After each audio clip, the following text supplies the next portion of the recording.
Hey everyone, I'm Cary Smith and I'm sitting here with Amar Shah. And Amar and I are both with Client First Capital. And Amar, we've got such a really good topic today.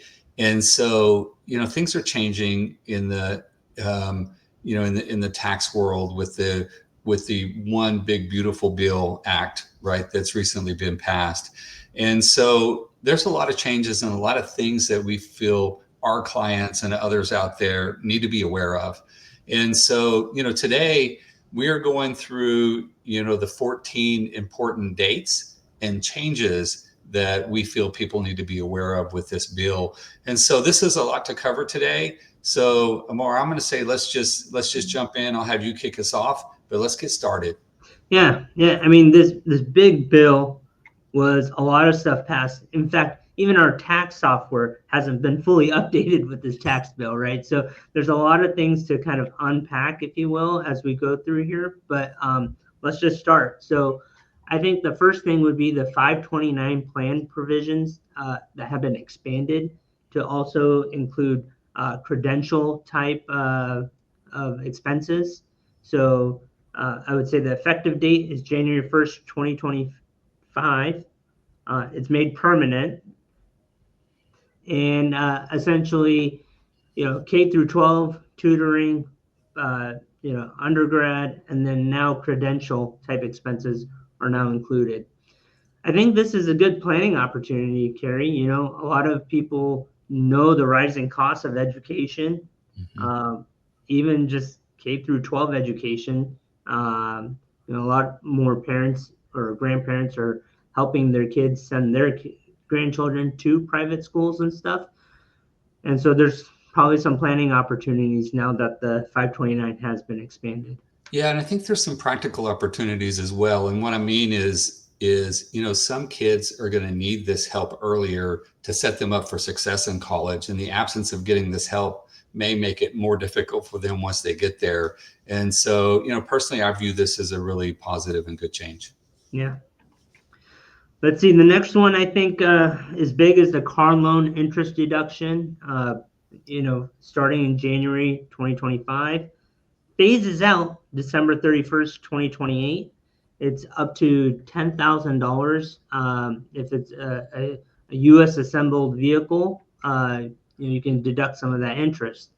I know for a lot of grandparents looking for cars for their grandchildren, it's typically a used car, and so some of that could help in the financing of that car. Yeah, and that qualifier of U.S. assembled vehicles, that really is not that limiting. There's a lot of vehicles that are assembled here, even foreign brands, and so I think that that's a great opportunity for folks. Yeah, I know Toyota has a big plant in Kentucky. I mean, Right. my Ford Expedition was built in Kentucky, so I know there's a lot of U.S. based Yeah, that's right. assembly.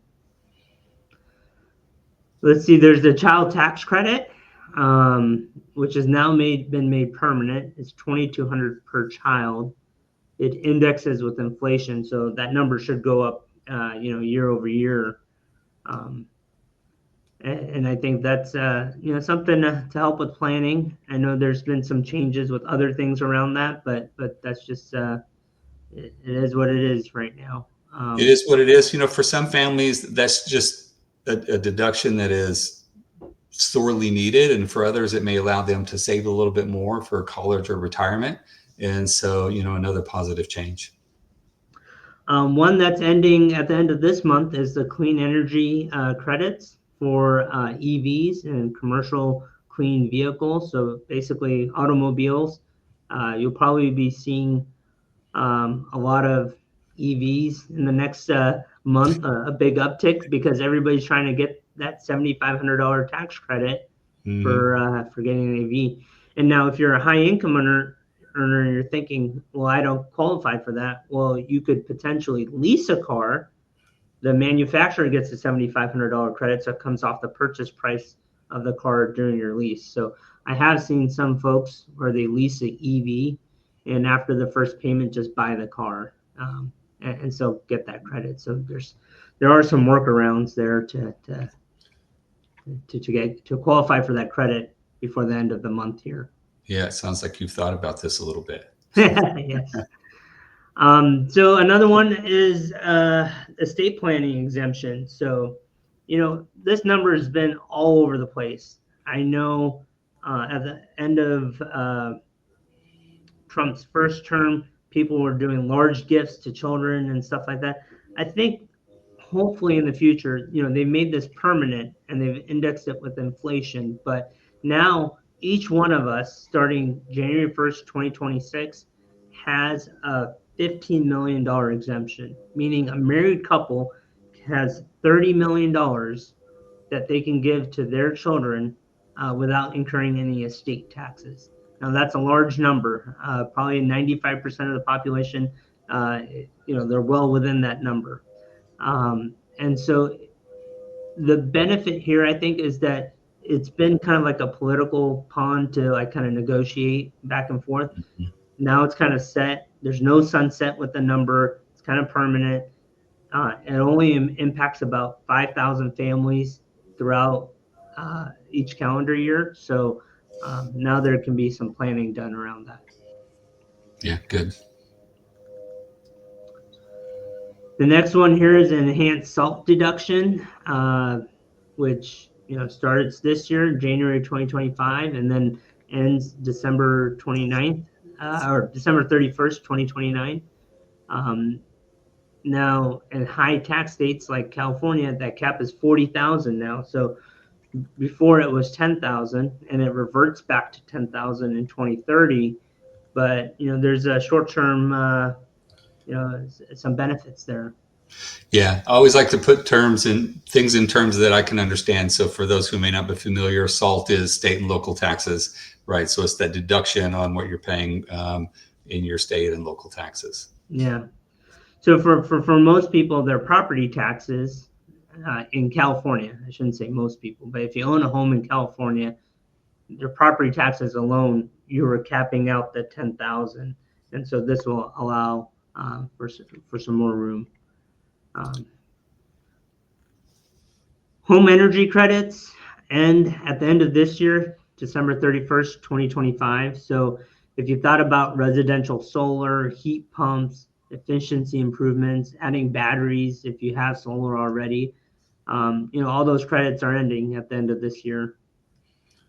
Yeah, and now's the time to reach out to someone if you want to get some of these things installed. There's, companies that have been built, for the purpose of, helping people take care of these credits. And I know that we'll probably see another boon in that industry as well. But it may be now may be the time to reach out. Plus, you'll get some long-term energy savings for most of these things as well. Yeah, it's kind of like an annuity, right? Like if you can defray some of the energy costs, then it keeps paying. Now, there's probably some maintenance, but that's probably minimal. Should we? Let's hop into overtime pay. Okay. Overtime pay has been a hot item in this, in terms of between now and December 31st, 2028. You have up to 12,500 for single individuals, 25,000 for married, for income limits in terms of deductions for those overtime paid for the businesses. So Yeah. that's going to be a boost, I think.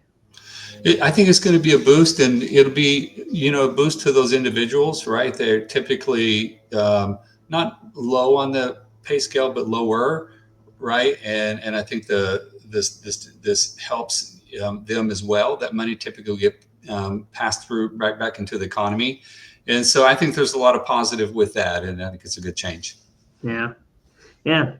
And so from working, there's also no tax on tips, which was kind of put out there, up to a $25,000 deduction.